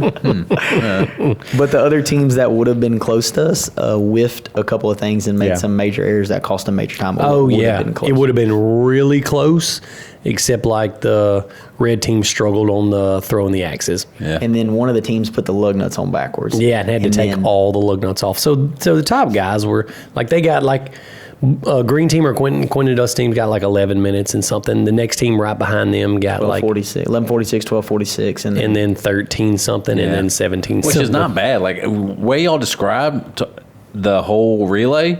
Like it literally to me took y'all longer than 13 minutes to describe it. Yeah, for like, sure. It sounded like Oh, yeah. I'm like, holy cow, this is gonna be We thought it was tough. 45 minutes a team. No, we figured it would take about 15 minutes a team. Yeah. And then our guy, the one we thought we for sure were gonna first shot was basketball. We took 5 minutes on basketball, so it ended up being pretty close. But for sure, the teams how it played out one end was definitely like the teams that had the most stacked kids. So Definitely. So green team ended up winning that. Yeah, won that challenge, won the whole entire weekend. Yep. What do you do with yourself at that Good. point, D? That was a good feeling. You just hold your head up high, you know what I'm saying? Right. Take the kids and just grab the little heads and you just bonk them together like that. Just slapping them together. Yeah, just tell them good job. Yeah. Okay. But being the good counselors that we are, we kind of treated it like a military boot camp. So when they were at their highest high, Beat 'em down. It was time to beat them down. So next, the counselors got to run the course. And keep in mind, Y'all run the same oh relay yes course. sir, oh yes sir. We waited till they were all done, all in, got all their. They didn't know celebrated. that was happening. They was running around strapping the belt on each other, trading off, trying to wear it 2 at a time, and like Them a diaper. them two kids all of a sudden just mooning people. just mooning people, butt flossing with the belt. And then we broke the news to them like, "Hey boys, it's time for the grown-ups to run it." And to be honest with you, I wasn't sure ahead of time because I felt like y'all's team did pretty quick. I wasn't 100% sure we was going to beat them, and so we did Quinton on the rope climb. Pretty athletic. Yep. We had to break it up to where multiple people couldn't do one. So Quinton on the rope climb. Right outside of that, Jafari also can ball. Taught both of his kids. On the basketball throw, Donald, which was a previous MMA fighter, fought for years and years. On the axe throw, he was fairly new to it, but he understood the fundamentals and caught it real quick. Jonah on the archery throw, Dustin and Brooke doing the pit crew challenge because every team had 2 people doing the pit crew challenge, and obviously Dustin is my co-driver, so makes dude can sense. change a tire. Juan, which was currently training for an MMA fight, doing the bicycle ride. Shooting was Jesse, which was a swim coach, which I didn't know, but obviously he could shoot pretty freaking good. And then we let Cowboy drive the bike back since it was his whole camp, and like Yeah. this was the very end. We let him drive the Can-Am back.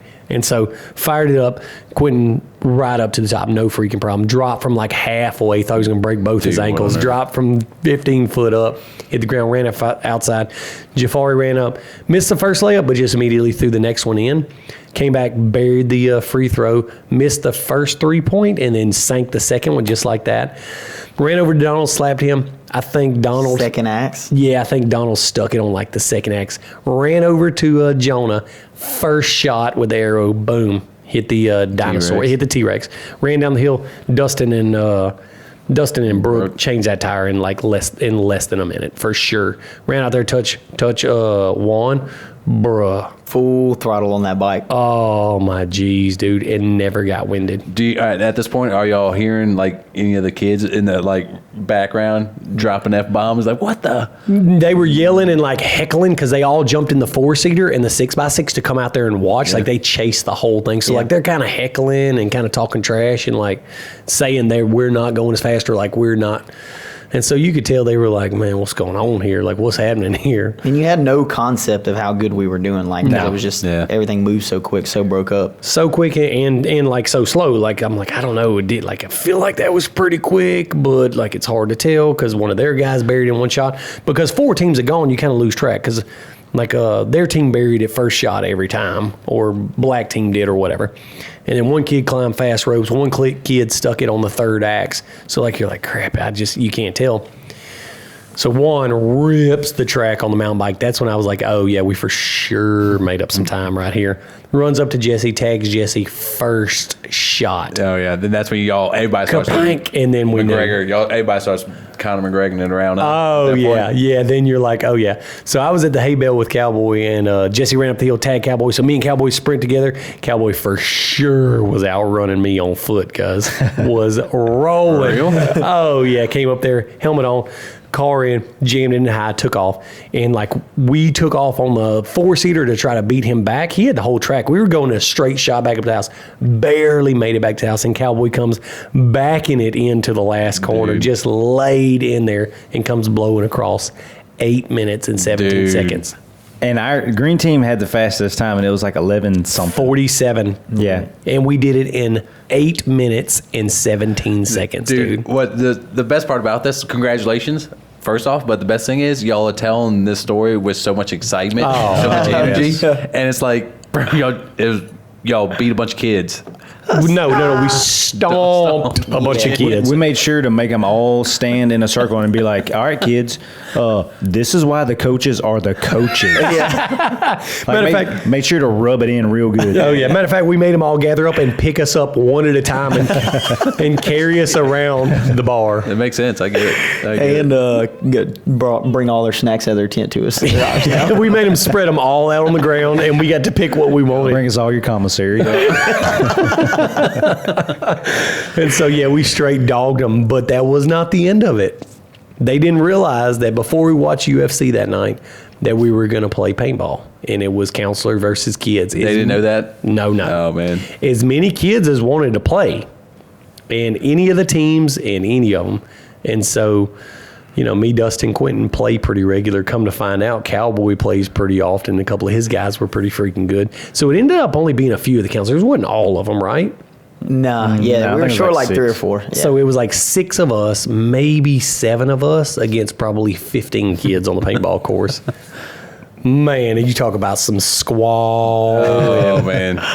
Man, I knew that the kids was happy to go home the next day after we played paintball with them. Y'all just hammered them down? Oh, yeah. Yeah, they would.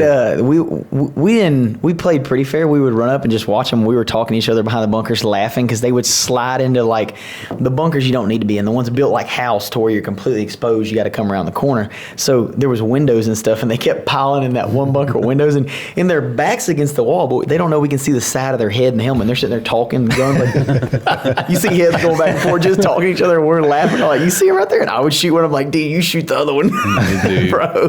Bro, they was trying to get as as small as they possibly could and like wedge up in the crack of the bunker and just hunker down, dude. I remember when Cowboy explained all this when he sold it to y'all from the get go. He said that was the highlight of the kids camp most years is when he gets to shoot the kids with the paintball, pay him back for sure. Because you've been putting up with their crap all week. They were a good group of kids, but for sure you were like, oh yeah, there's a couple I'm shooting, and you know they're all throughout the week. There was a bunch of kids that are 16, 17. They're our size almost. Yeah. You know, so all week they're chest out to you, you know, trying to flex those come paintball. Bro. Some of them knew. They're like, nope, not playing. Yeah, matter of fact, some of the bigger kids that kind of been flexing all week a little bit, like kind of walking around, they would not play. Matter of fact, the puffy top ended up hiding out inside the bar, would not come out.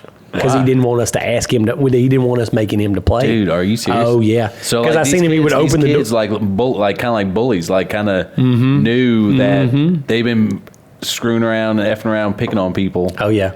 But I think and they were gonna get some payback. Part of beat down. Yeah, part of it was like intimidation factor because like when us and Cowboy and a couple other counselors came out, we were in full paintball jersey. Oh yeah. Full tactical belt with extra pods. Oh yeah. Like legit. Cowboy had like gloves on with the fingers removed. And so these kids are like, are you serious? I had a fog machine going. Dude, straight slow-mo. Yeah, we walked in slow-mo all the way from the camp up So to some of the kids are already beat. Like whenever they sing, it's like, oh no, Mentally, I ain't playing. I'm gonna go in Yo. here. So we played like 3 games, and like they said, it was like 6 or 7 against like 15, like the first game, and then the second game it was like 6 or 7 against like 11 or 12, and then it just gradually got less and less until they just didn't want to play no more. Dude, the 2 things that really stood out in my mind was the little boy that was on my team, the smallest one, the little 12-year-old that I was talking about. He was down to play anything, bro. He would compete at anything. Yeah. In fact, when we were trying to figure out like, hey, who's going to ride the bike, who's going to throw the axes, who's going to climb the ropes, he volunteered for all of them. He was willing to do every one. That's cool. And so when it came to paintball, him counselors versus kids, he was in. And so, dude, he got the cool mask because he got to pick one of the first ones that only came to your eyebrows and had big goggles. Little kid got pieced up straight in the forehead, cuz. I thought we was going to have to take him to the hospital. Oh, dude, that's so crazy. Literally, not kidding you, dude. It looked like that. Dude, there was a purple. Poor kid, because go. It looked like he had ringworm on a tennis ball on his forehead, dude. Just innocent little kid, man. Like just fun loving. You know, he hadn't been bullying, ain't doing nothing. Just so naive with everything. I'll do it all. Oh, so that was one thing that I thought was hilarious. The other thing that I thought was super funny was the red team had this little kid that was, on another freaking level. Dustin said he was watching him and he was turning to where everybody was watching on the porch and starting to just shoot at people hanging out on the porch. Are you serious? Oh, intentionally? Oh yeah. No, but I don't. It was intentional, but like I don't think he knew what he was doing. Like he was a special kid for sure. Yeah, For sure. He just seen bodies with masks and on. I think what happened is like so the playing field's over here and the saloon where everybody was watching is over here. Is in the so fire like, line. Yeah, so like when the kids got close. out, even like on the opposite team, they would come sit over here like way off the side of the playing field. Like to him, they were still fair. They were still in jerseys, and so they were standing over there, so he was shooting at the crowd of people. Yeah. Sometimes like partying. Yeah, Bro, we had I get it. to get him like reeling back in. Like, Yeah. Bro, you can't shoot at them people. To the kid that got shot in the head, I didn't know about this. I come off the field and I see a kid with a 1-gallon Ziploc bag full of ice covering up his whole face. And I'm thinking like, bro, you serious? Paintball, like, it doesn't make you swell up. Oh no, the bag would hang on his head just about. Because the knot was so big. Y'all ain't taking no pictures of it? Oh no, it was so big. He was in the background of a social media story, and the parents saw him with that goose egg Yeah, and text Cowboy. Are you serious? Oh yeah, got super sideways. Oh yeah. Are you serious? Just Now, so happened to be the same parents that left the meal plan for Cowboy. Oh boy. Yeah. And so they started in on all this, and so. Now, did the kids sign waivers or anything for the game? Oh yeah, for sure. That Cowboys lawyer drew up. Dude. That if they tore up any of the side-by-sides, their parents had to pay for them. If they broke anything else, their parents would have to pay for it. If anything Holy happened to cow. them, not responsible for them. So, yeah, it was this ridiculous waiver for the kids. Bro, that's crazy. Yeah. But, man, one of the craziest parts is that little boy that Dustin was talking about was shooting into the crowd. He was for sure had some things going on. He had a tough little story that when he introduced himself at the beginning of the week during the campfire, like we all teared up listening to him. Wow. Talking about like his home life. And it was very brief, but it still was really sad. Well, later on in the week, we would go to the campfire every night and, talk to these kids like one-on-one and like have a chat with them.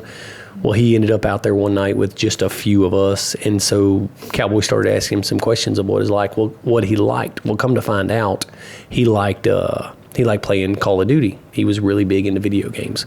And I don't know, but I think the little kid had maybe autism or he was real socially awkward, so it was borderline. You just didn't really know. Yeah, right? And he had struggled interacting. And but we could see we struck a nerve with him whenever Cowboy started asking him about Call of Duty, and like that's what he loved, and talked about his gamer tag and him playing.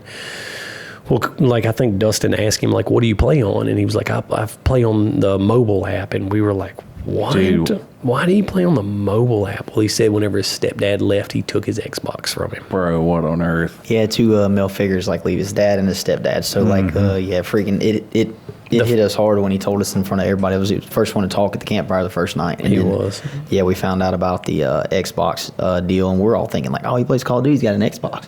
No, this dude's been playing on a phone, but was still excited about it. Yeah. And the first night, whenever he introduced himself, like Quinn said, he was the first little kid to stand up, and he was just bawling, crying. And he was really? Like, when I was 3 years old, my dad left me. He said, and now he was like 12 years old, and he's like, and now the other day, my stepdad left me. And so, bro, how does a grown man take a boy's Xbox when he leaves? Like, dude, that's like, I'm surprised y'all didn't try to forget the guy's number. It's like, oh yeah, where you living now? Where you living now? Let's talked about it a little bit. That's the conversation we had with Jafari and Jonah and Cowboy. Was like, bro, if we were to cross paths with a person that would do a little boy like that, took his Xbox, like, what are you gonna do with that Xbox? Just spite, 100% spite because of whatever reason, his mom or maybe the little kid, he thought the kid was annoying or something. You know, like there's no sense in it. But man, it turned out good because a couple of counselors got together, and come to find out, Donald, the other MMA fighter that was friends of Cowboy's, he had a spare Xbox 360, and so at the end of the week, he brought it up there, and Cowboy signed it for the little boy and gave him a backpack full of games. And awesome. Full of, with an Xbox 360. And so I was asking, that was the day before the kids were picked up. And so I was asking him a little bit like, hey man, what did you think? Were you excited to get the game? And awkwardly he said, yeah, I wanted to cry, and I didn't know who to thank for it. You know what I mean? And he was so overwhelmed, dude, that he just didn't know. And Cowboy was like, hey, don't worry about it. We'll pay for your Wi-Fi. For your family, for you to be able to play on this. You get to keep this, you get to keep all the games, you get the controller, you get the headset. Like, they gave him everything, sent him up with everything, awesome. Dude. And so that little boy, you could tell he didn't understand it, and it was life-changing for him. Yeah. Dude, that's such a great story. It's a sad story, but man, it's how was the kid? I think he was probably 12. Yeah, 12 or something like that. Man, it's crazy, man. You don't ever know what kids go through. Yeah. Sure. Yeah. Like, it's... And it wasn't just him, man. Like, that whole week when you would talk to some kids, there were some kids that had some struggles in life, and you're just like, man, you shouldn't have these experiences this early in life. And you couldn't tell when they were there because they were having just so much fun, and the interaction was so good for them. And we were encouraging them and pushing them to do good. But man, you're just like, you're too young to have life experiences like this. Yeah. Yeah, that's something we all talked about was we were going to kids camp to counsel, but it also taught us a lot too. So it was a super cool experience and eye opening. Yeah, man, that's crazy, man. That's cool that y'all could. It's good that y'all got something out of it too, man. And like meeting some kids that have some issues or have had some problems, man, and being able to be there for them and give them good advice and help prop them up and put them in a position, especially from Cowboy's stance of doing this whole thing, to help them move forward with their lives where they won't, get beat down so bad, by everything. Yeah, no doubt about it. So the last night we did the campfire thing again, and we all took turns going around the fire and talking just like we did the very first night, and kind of just saying like, what was your favorite part? Did you learn anything? Blah blah blah. And it was cool to listen to everybody's story and how much more comfortable the kids were from the first day to a week later. And just hear the different perspectives on what they took from camp and the things that they learned and the friends that they made.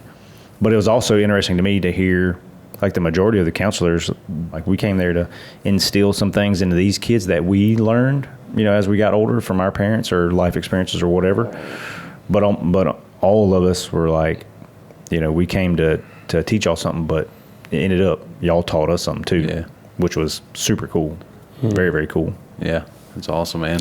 It was a unique experience, man. I'm thankful that Cowboy does that. It's unbelievable that a person in his status takes time to do that. And he takes his personal time. He had a few guys helping him get everything set up, but Cowboy took his time out there to get that all together, you know what I mean? And like that really meant something to him. And to be honest, I was honored that he asked us, of all people.